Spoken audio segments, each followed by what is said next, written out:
and welcome to my new video. Today we learn about application of Laplace transform to solve the simultaneous differential equation. In my previous video you already watched that how to solve the ordinary differential equation of second order, how to solve with this Laplace transform. First we take the Laplace transform and then after sorting we again take inverse Laplace transform, we will get the result. So here in example you see this is the simultaneous equation of first order in dx by dt and dy by dt. Process is the same. First we take step 1 is to just Laplace transform both the sides and apply this initial condition. So when we took Laplace transform of this, what is this? As capital at the notation capital of xs minus x0, correct,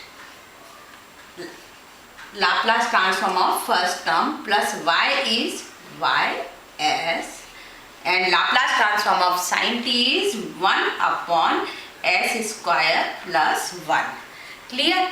Now Laplace transform of this as ys minus plus y, this is first term Laplace transform minus y0 plus for this Laplace transform is xs. Laplace transform of this is actually xt. So Laplace transform of this is xs equal to right hand side is s upon s square plus 1. Clear? So this is the Laplace transform of given equation. So after that we solve these two equations for any one variable. So what we can, step 2, we apply this initial condition x0 is equal to 0 and y0 is equal to 2. So apply initial condition, what our remaining equation is s xs minus x0 is 0. So minus of 0 plus ys is equal to 1 by s square plus 1.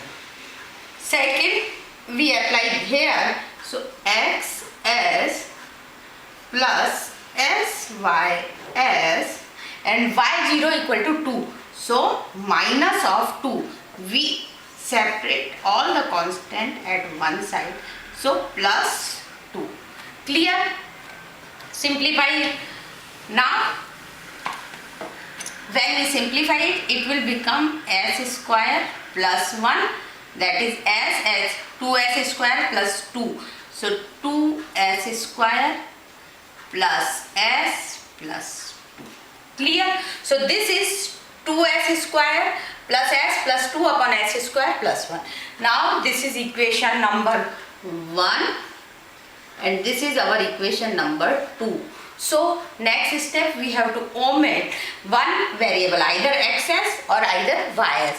So if we can say multiply 1 with s and then subtract. If we multiply this with s and subtract, then y omit, we can able to find out the value of x. So multiply 1 with s and then 1 minus 2, or we can say new equation, whatever.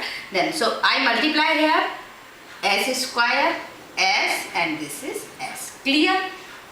After that we subtracting.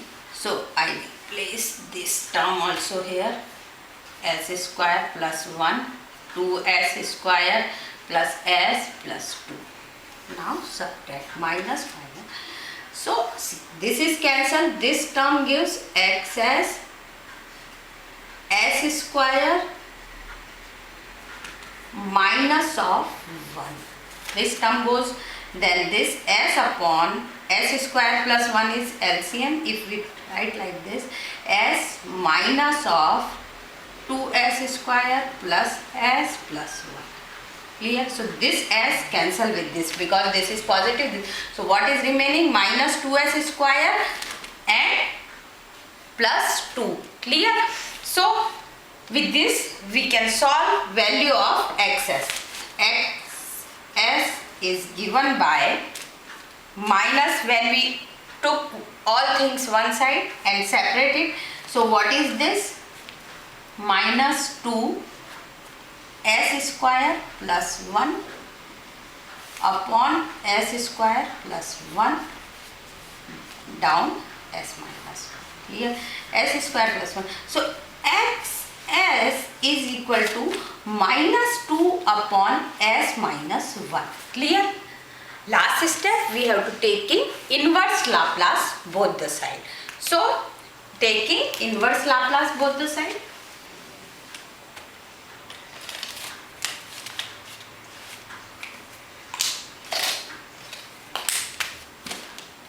Taking inverse Laplace transform both sides. So when taking inverse Laplace of this is 1 upon s square minus 1 is sine hyperbolic t. So this is minus 2 sine hyperbolic of t. Clear? Now we have to find out another value of y. So for value of y, we can use this value in our equation number 2. Clear? So now again, what is our equation? I rewrite it. Our equation is as equation number 1 as xs minus plus ys is equal to 1 upon s square plus 1. This is equation number 1. After substituting, now xs is equal to minus 2 by s square minus 1. I substitute the value minus 2 by s square minus 1. Taking that side, so it goes this side, minus minus plus 2 upon s square minus 1. Clear? Taking LCM, s square minus 1, s square plus 1, or we can take separately the inverse Laplace transform of this. This gives yt. 1 upon s square plus 1 is inverse Laplace transform is sin t, and plus 2 s square minus 1 gives cos, yes, 2 of s, because this is cos hyperbolic of t. So this is the required solution of given simultaneous equation. If you know once how to take Laplace and inverse Laplace, it's very easy. First take the Laplace transform, then apply the initial condition, then find out the value of one coefficient. With the help of this, you can find out the value of another one with taking Laplace and inverse Laplace. It's very easy. So you can see many examples in the book. That's all about the Laplace transform, Laplace, inverse Laplace and its application. In my next lecture, we go for some new topic. Thank you very much.